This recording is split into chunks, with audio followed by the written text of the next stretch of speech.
everybody? What's up, everybody? Let's talk about it. It's April Dawn. What up, everybody? It's April Dawn. What up, everybody? It's April Dawn. Let's talk about it. Everybody, it's April Dawn. Let's talk about it. This is Power Ghost, Book 2, Season 1, Episode 6. All right, y'all. I'm just going to be honest with you.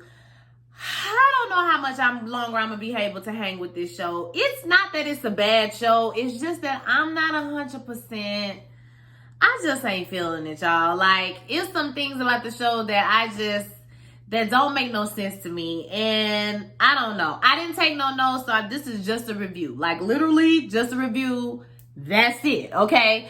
So, let's talk about it. So, this episode, basically, we see that McLean and Saxe have made a deal with each other that they're going to get Tasha out because they know that she is not a queen pin, and they're going to, arrest Tyreek. Now, after Saxe has gotten this evidence of Tyreek, saying that he did it at his father's grave, he's convinced that Tyreek is the killer and that he's going to arrest him as soon as they get out of court or whatever, as soon as they get Tasha off. McLean feels like he's done his job. If Tasha gets off, he don't care what happened to Tyreek. That's the wrap. So they decide they're going to work together.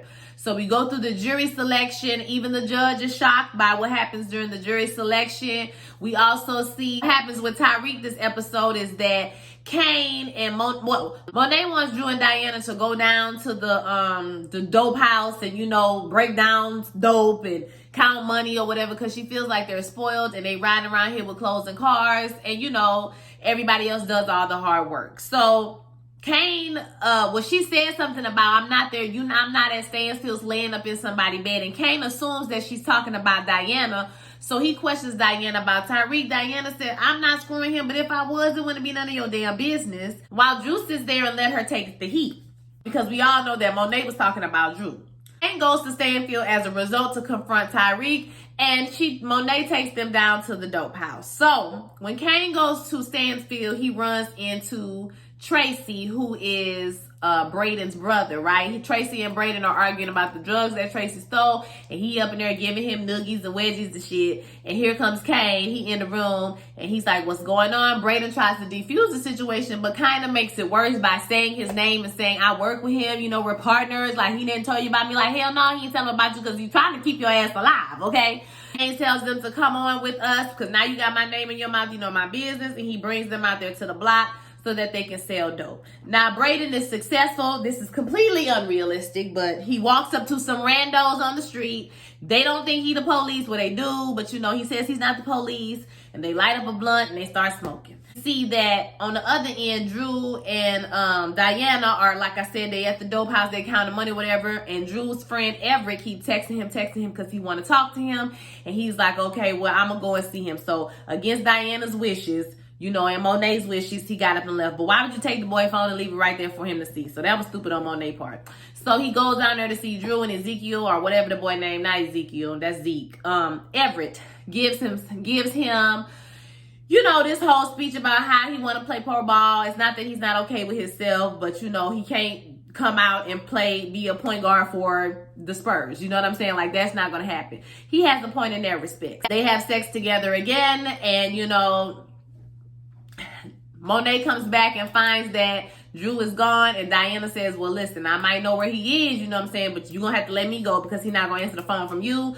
So she said, you got 2 hours to go down to Stansfield. Now, in the meantime, in between time, like I said, Kane has Tracy out there on one corner. He got Braden out there on one corner. They end up doing okay. Tracy about to have a heart attack, basically. And when Kane came in the room and he was like, I'm gonna need you to take whatever ghetto bullshit you got going on, I said, oh, no, that's not gonna happen. You see, all that bravado left as soon as Kane pulled out that gun.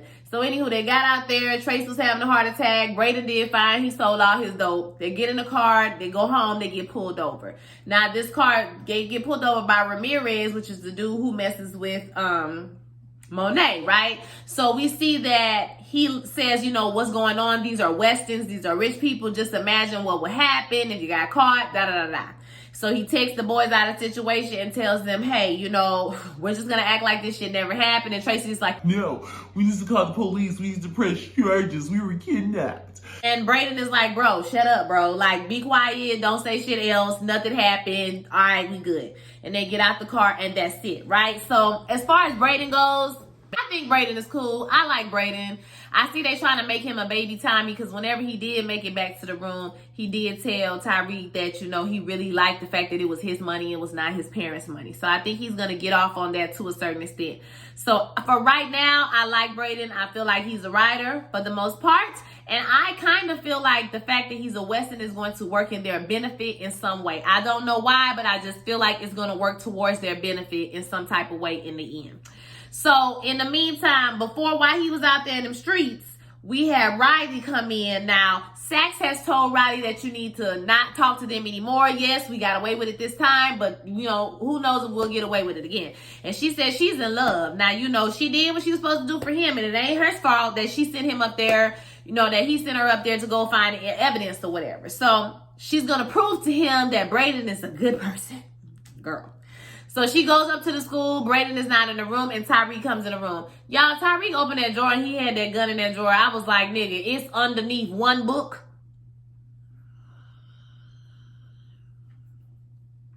Okay. And then she's in the room, and she says she's not going to leave until Brayden comes back. Girl, you're not going to be in my room, sis. And he ain't here. He ain't here. That means you got to go. So I don't know how she could just stay in the room. Like, that didn't make no sense to me. But they stay in the room. They play chess. They go back and forth. You know, she kind of prods a little bit. But he like, nah, get out of my business.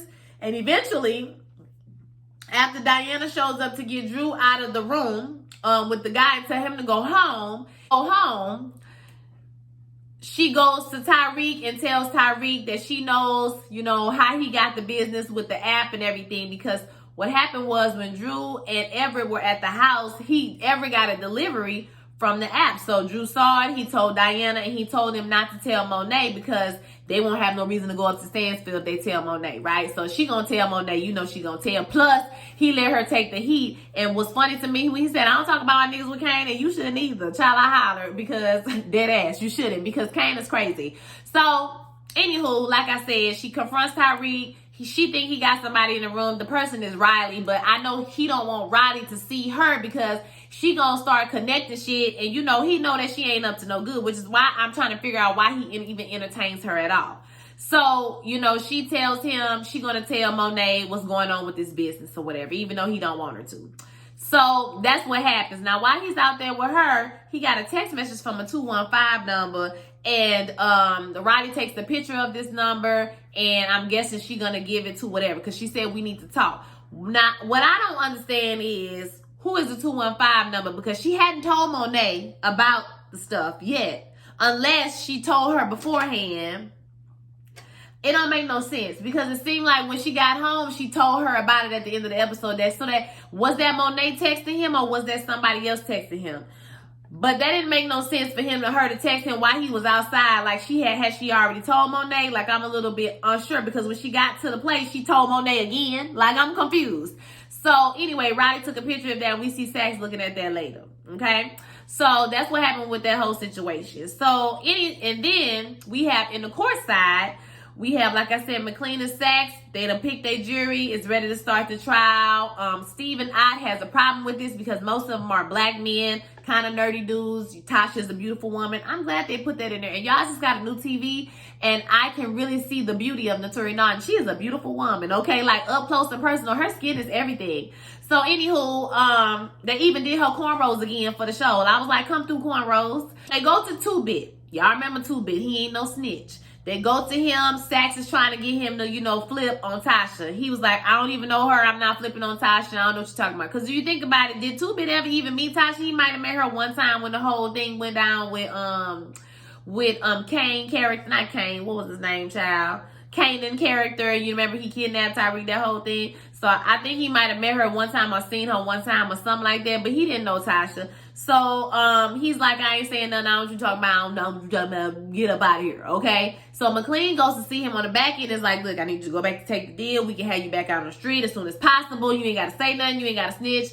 You ain't got to do all that. Just listen to me, and it's going to happen, okay? So they put him on the stand, and he gets up there. He answers the question to the best of his ability, which is he don't answer nothing. He don't know timing. He ain't never seen Tasha before. She is not no leader, no drug organization. They don't know what he talking about. He don't know what y'all talking about, okay? And so he says that he does remember Tyreek. They bring Tyreek's name up in court. And so Tasha, the red flags is starting to pop up. He gets off. Too Big get off. At the end of the episode, we see him walking out. I put this sweatshirt on because literally it's the same sweatshirt he has on the show, right? I remember he had it on the last episode when he got arrested. And so when he got out of jail, you know, you got the same clothes on. So he put on his Givenchy sweatshirt on and he pushed, okay? I was like, look at my sweatshirt on TV. So that's what happened with their storyline, right? So like I said, Steven Ott is pissed about the whole situation. McLean is even lying to his assistant. She even wondering about what's going on. And Tasha calls Tyreek and tells him what's going on. But Tyreek is like, well, you said we got to trust him. So they haven't figured out that they about to throw Tyreek under the bus. But I don't think it's going to take long for them to figure that out, right? Because Tyreek is a smart kid. And so on the other end with Kane, he finally goes home because the Ramirez talks to Monet and says, listen, Kane is out of control. Like, you can't be doing all of this. You know what I mean? What if he had got caught with them two rich white boys? They would have the whole police force over here. Like, y'all need to stop playing and doing reckless stuff. And so she calls Kane and he comes home and she tells him, listen, what you did was out of line. You got to remember why we doing this, to make money and not get caught. It's not to go run up on everybody who know your name, especially not no rich white boys, right? And so he telling her, listen, you cutting off all the Primeras to sell to some white people. Like, what are you doing? You messing up the whole business. And, that's when she lets him know, boy, I run this. You don't run shit, okay?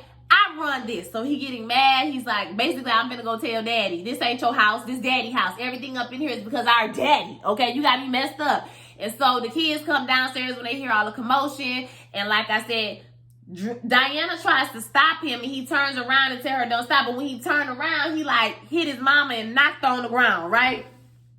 So he tries to grab her hand because he was sorry. You know what I'm saying? He tried to grab her hand and she slaps his hands away. So we can see that Kanan is going to be the kid that's going to go against the grain. Because then he runs to go tell his daddy like a little bitch. You going to run tell your daddy? So he runs to tell his daddy what happened, right? And his daddy is like, listen, I hear you talking, but she is me on these streets. So I know you ain't swinging at me on these streets. You need to listen to her and learn how she run the business so that you can run the business. Now, they lying to him because remember, Lorenzo said he want Drew to take over the business because we all know that Drew got good sense. Business sense. He ain't a hothead. Okay, so he's like lying to this boy. Tell him he gonna run the business and he needs to chill out or whatever. So he hugs him at the end and tells him basically, you my soldier. Remember that he's only a soldier. He's a shooter. That's what Kane is, or that's what they think he is, right?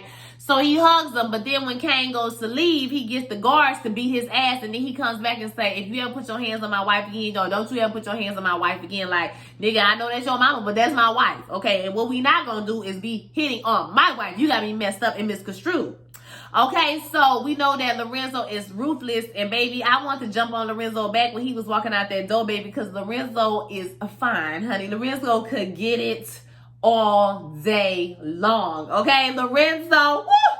Baby, Lorenzo made me want to be a trap queen. Lorenzo got it going on so much so that Ramirez got pissed off when Monet said, This house is Lorenzo. This business is Lorenzo. I'm Lorenzo. That's Lorenzo kids, okay? I'm for Lorenzo too, so I know you be coming over here dropping off D, but you ain't my man or nothing. He said, oh, for real, next time they do something stupid, you call Lorenzo then, okay? Don't call me. I said, ooh, that's gonna come back to bite you, Monet. So Monet is losing control over Kane. I feel like eventually he's gonna flip on her. We can see this storyline happening a mile away. Okay. Now with Tyreek and Lauren, I just feel like Lauren is kind of. I feel like she cool. Like I don't have nothing against Lauren. I just think that I'm a good girl. I thought you were a good guy, but when I find out you're a bad guy, I'm gonna go back to my boyfriend because now you're a drug dealer. And I mean, her brother's on drugs. He in rehab and was going through all them problems and stuff. So when she find out that Tyreek is a drug dealer, she ain't gonna want to mess with Tyreek no more. This is classic Angela and Ghost, and I'm over it. Okay, then you got Diana that's pining after Tyreek. I feel for her when her brother was like, you ain't gotta lie to me, when she said you're not feeling him like that. And I was like, oh, she really likes him and he don't like her back. That makes me sad. So, yeah, she really liked Tyreek, and I feel like Tyreek gonna realize he made a bad decision, you know what I'm saying, later on down the line. Only thing I'm glad we didn't see them weird people, them weird professors having sex. I am so glad, child. They cut whatever they had, just cut that out. Courtney, We don't want to see it. We don't care. Ain't nothing going on between them. We don't even know them people. Okay? We don't need to see them have sex ever again. But I have a feeling we're going to see them have sex sometime soon. Okay? And I mean, that was pretty much it. You know, Too Big got out of jail. That was like the best part of the whole episode was seeing Too Big. You know, she go with Courtney Kim. Like in real life, that's her boo thing. So like, you know, he was going to be on that season. You know what I'm saying? Other than that, y'all, there wasn't too much more that was going on in this episode. At this point, I'm really ready for something to happen. I want somebody to get shot. I feel like at this point, somebody should have got shot already. Okay, and I miss the old power. I'm just going to be honest with y'all. This is not giving what I needed to give. Something needs to happen. Oh, we did see Blanca too. She came in and told Too Big what to say because, you know, she ain't the popo no more and, you know, all of that. So, yeah, I'm sorry this review wasn't super detailed, but it's not really that much to talk about. It's kind of like they've been setting up the pieces on the board for like 6 episodes. And it's like, when is something going to happen? I'm over it. When something going to happen? Okay? Riley get on my nerves.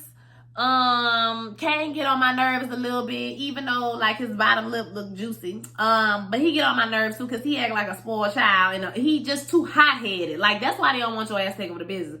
Diana low-key get on my nerves because they act like, I don't know, child. And Monet is just, Monet wears me to a low gravy. Like, how could you just be walking around angry all day, every day? The whole just angry. I ain't see her laugh, smile, crack a grin or nothing, to crack a joke on nobody, like, at all. This whole series, like, she is a drag. Monet is controlling. She treat them kids like they 10 years old, and these people are grown. Okay, damn near grown people. Monet talks to Tyreek at the end of the episode, and she does tell him that she knows about his business and he's a smart dude, you know what I'm saying? Basically, she like, you know, she don't understand all the ins and outs, but she understands that there's no exposure. She understands certain things, you know what I mean? That is, he's smart about going about it this way, and nobody ain't gonna snitch because if they snitch, they all gonna go down. So ain't nobody snitching, you know what I'm saying? So like, she wants to continue to do business, but she told Diana it needs to be business because you came up in here to shut him down to me and by telling me what's going on. And see, now you working out of emotion because he don't like you bad. Now you want to shut his operation down, and that's not what we need to be doing. You need to be more business minded. So I did feel her on that point, but other than that, child, all she do is fuss at people every episode. So yeah, I don't know, y'all. I don't know if I'm gonna do this review next week. I'm just gonna be honest with you because it took me to Tuesday night to do this review. So I don't know if I'm gonna make it next week. It's just not giving. It's not giving. But we're gonna keep on, okay? We're gonna try. I'm gonna try to trudge through these last 4 episodes and be committed at least to make it to the end of the season. We're gonna see. Okay, y'all? So I want to hear your thoughts about this video. Don't forget to like, comment, and subscribe. And I will holler at you guys next week. Peace.